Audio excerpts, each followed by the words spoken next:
दिल्ली और एनसीआर में प्रदूषण को देखते हुए, प्रदूषण के चरम स्तर को देखते हुए ग्रैप 3 को लागू कर दिया गया है।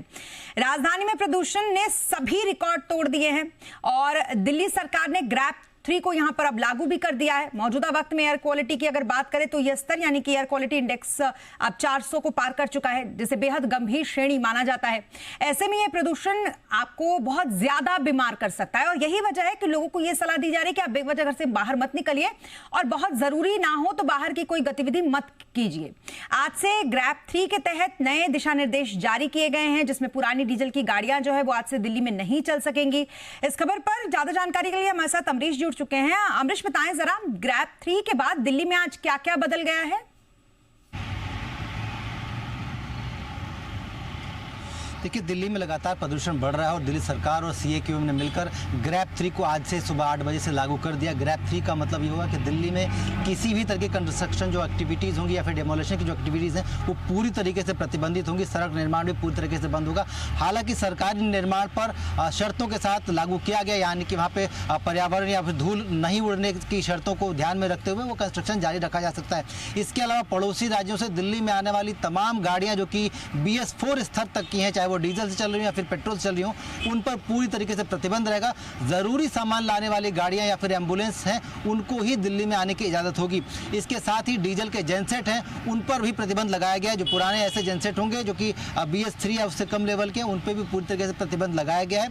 साथ ही साथ दिल्ली सरकार कई और तरीकों से डिपार्टमेंट्स पर नजर रखने के लिए 84 टीमों को बनाया है दिल्ली सरकार ने, जो इस तरह के जो प्रतिबंध लगाए हैं उनको निगरानी करती रहेगी। ये साफ साफ कहा गया कि किसी भी तरीके के प्रतिबंध या फिर किसी नियम के उल्लंघन पर जो जुर्माने की राशि वो बढ़ाई गई है।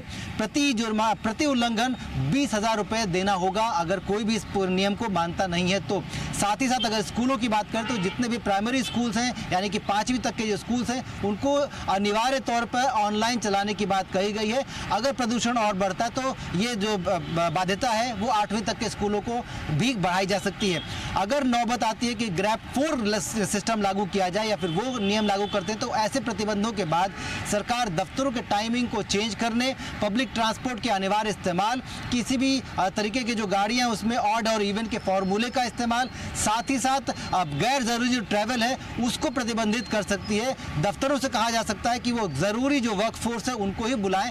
तो कुल मिलाकर सरकार कई तरह की बातों पर विचार कर रही है। आज एक अहम बैठक भी हुई थी और उस बैठक में भी आगे आने वाले दिनों में अगर मौसम खराब होता है तो उसको कैसे टैकल किया जाएगा उसको लेकर चर्चा हुई थी। जो जानकारी हमें मिली है उसके अनुसार पर्यावरण मंत्री ने साफ कहा है कि अगर ग्रैप 4 नियम लागू करने की जरूरत महसूस होती है या फिर ऐसी नौबत आती है तो कृत्रिम बरसात के लिए भी केंद्र सरकार से दिल्ली सरकार की बातचीत जारी है और उसके लिए भी सरकार आगे बढ़ेगी। यानी कि ये सारे बदलाव जो आप आज बता रहे ये हुआ है, बदलाव कुछ नहीं होता है अमरीश तो इसके हालात में, क्योंकि ये हालात ऐसे हर साल होते हैं, कोई नया तो नहीं है। हर बार हम ऐसे ही इस पर बात करते हैं। हो सकता है अगर फिर ये लोग नहीं जाएंगे तो फिर हम अगले साल फिर मैं और आप इसी पर बात करते रहेंगे।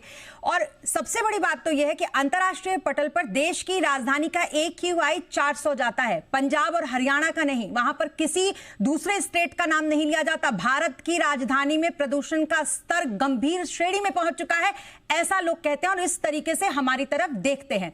बहरहाल, क्या अभी भी आपको इन राज्यों की खींचतान दिखाई दे रही है अमरीश? जी बिल्कुल सही कहा आपने कि लगातार जब भी इस तरह की बात होती है तो बात होती है दिल्ली की, भारत की राजधानी की। और साफ तौर पे कहा जाए तो दिल्ली की जो स्थिति है वो ज़्यादा खराब है बनिस्बत जो नेबरिंग स्टेट्स हैं, हरियाणा, पंजाब, उत्तर प्रदेश। अब में हम ये नौबत नहीं देख रहे हैं, वहाँ भी प्रदूषण का स्तर बढ़ा है। AQI पुराने जो कंपेरिजन में उससे थोड़ा सा गड़बड़ हुआ है, लेकिन 400 के पार किसी भी स्टेट में AQI का लेवल नहीं पहुँचा है। और यही वजह है कि दिल्ली सरकार के तमाम ये आरोप की पड़ोसी राज्यों से प्रदूषण आ रहा है या उनकी वजह से दिल्ली में प्रदूषण बढ़ रहा है, उसको लेकर राज्य अपनी जो खींचतान या फिर अपनी जो बात है वो पुख्ता तौर पे कह रहे हैं। वो साफ तौर पे कह रहे हैं कि कोई भी प्रदूषण दिल्ली में किसी पड़ोसी राज्य की तरफ से नहीं हो रहा है। दिल्ली सरकार की नीतियां इसके लिए साफ तौर पे जिम्मेदार हैं, क्योंकि हर बार की यही कहानी है, दिल्ली में प्रदूषण बढ़ता है। जैसे जैसे ठंड बढ़ेगी दिल्ली में ये प्रदूषण, ये स्मॉग का जो अटैक है वो बढ़ता रहेगा। और दिल्ली सरकार हर बार ये जो क्रैप 1, 2, 3, 4 ग्रेजुअली इसको इंक्रीज करती जाएगी, प्रतिबंध बढ़ते जाएंगे और जैसे ही मौसम सही होगा प्रतिबंध धीरे धीरे उन्हें रिलैक्सेशन दिया जाएगा।